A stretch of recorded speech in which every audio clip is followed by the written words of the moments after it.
All right, ladies and gentlemen, good morning, good afternoon, good night. Whatever time you're watching this, as always, thanks for watching Common Sense Fishing. So, today's quick little video, I've got a rig to share with you that I don't think anyone has probably told you about and that I don't think a lot of people throw.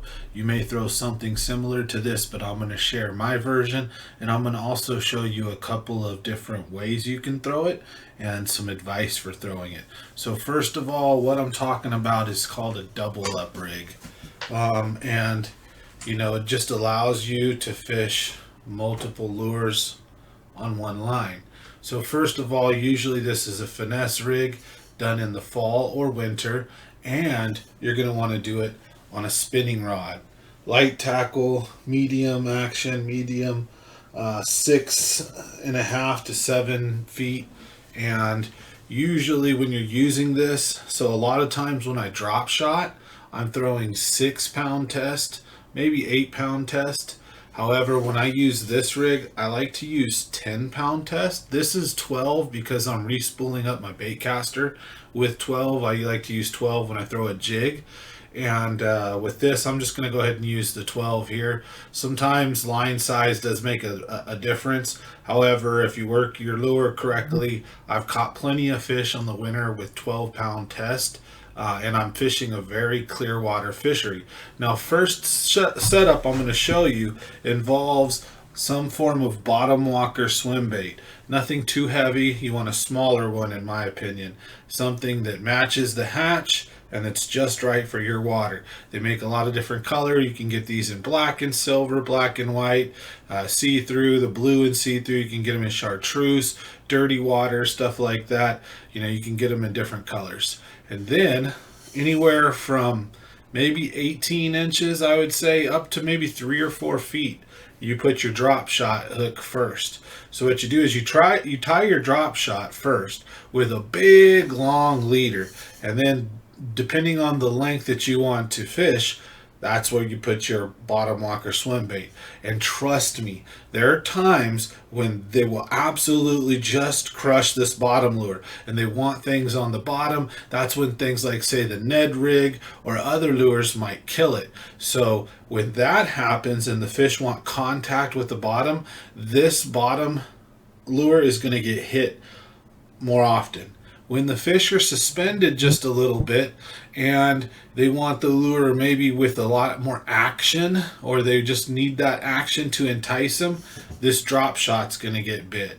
So it's a little bit the best of both worlds. The line's big enough, so what'll happen sometimes is, just like an A rig, you'll get 2 fish at one time. You'll get a fish that snatches one and then another one snatches the other. So it's actually a good thing to use a minimum of 10 pound test on this. I like to use fluoro. You're using 10 pound. Once you get a second fish on, you're not usually going to lose it, especially if you get 2 good sized spotted bass, smallmouth or largemouth on, say something like 2 3 pounders. You're going to be okay with your 12 pound test. If you got 6 or 8 pound test, your knot is a point of weakness. So if you get a big fish on the bottom, having a knot below can weaken the line. So you want to make sure your drag's set, and that's why also I use a little bit heavier drag. Now before we go, I've got 2 variations I'm going to show you on this lure, on this setup, that can be really killer deadly.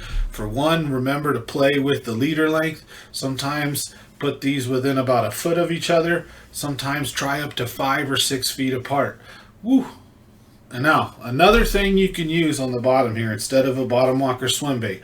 I like to use this one because I can swim it and it has that nice action. And then also the drop shot just has a lot of play and action in that tail as well. Now, one thing you can do is swap out this bottom lure here for a Ned rig. Okay, you can do that and it's extremely killer. That's actually, those are, you can say they're 2 different rigs, but they're actually all the same thing. Now, one important thing is you can actually do this with another couple of lures, and I'm going to show you one way that's killer that nobody thought of, and I really don't want to share it, but I'm going to go ahead and share it anyways. And so one thing to think of is you don't ever want to throw something that requires a hook set on this type of setup, because when you hook set, you can really snap the line. And so you don't want to also be using something, let's say, that you don't need a hook set on, like a drop shot or something, and then maybe a jig or something else down here, like a Texas rig. And then when you get another fish on, you're not going to know, and you can't set the hook anyways. You've already got a fish on this one. So you want open hook lures that you can just lift and reel. And that if a fish is on this drop shot one, and this is swinging wildly around, and another fish snatches this, it's just going to get hooked by the fight alone. Next thing you know, you got two fish on. Now, like I said, do not throw a lure on here that requires a hook set. Open hook only. That's why I don't throw a jig, especially if it's got a weed guard. If you're going to use one without a weed guard, sure, maybe a 3/8 ounce jig might work, and move it slow, right? But the thing is you could do that, but nothing that requires a hook set, so no weed guard. Now, lastly, the way I use my LV500, my top secret little technique is I'll put an LV500 on the bottom here. I'll put the drop shot up above. I'll bomb it all the way out there, and I'll let it fall, and I'll just kind of go like this and wait. And then I'll lift it up and move my LV, and I'll do my little jigging technique, where instead of yo-yoing it, all I'm doing is I'm lifting my LV 3 to 4 feet off the bottom like this. And then that drop shot is up there dangling too, doing the same thing. And then when I get a fish on the LV500, my technique only requires me to lift and reel. So if I hook one on the LV500, then I can still get one on the drop shot. And if it bites and I don't know the difference, because you're not going to feel it, you're already fighting one fish, you're not going to feel when the second one grabs it.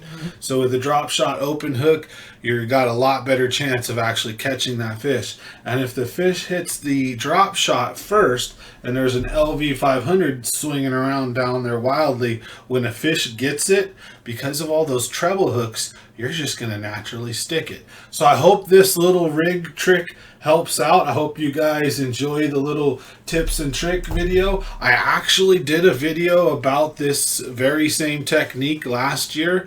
So if you'd like to see me catch some fish on this, you can go search in my video history about a year ago. I did this very same video, but I thought that more people need to hear about it. It's an awesome technique and it's great for the winter. So make sure you get out there this winter and stick them. Oh, I got the annoying fly bugging me. It's winter time and we still got a few of those left.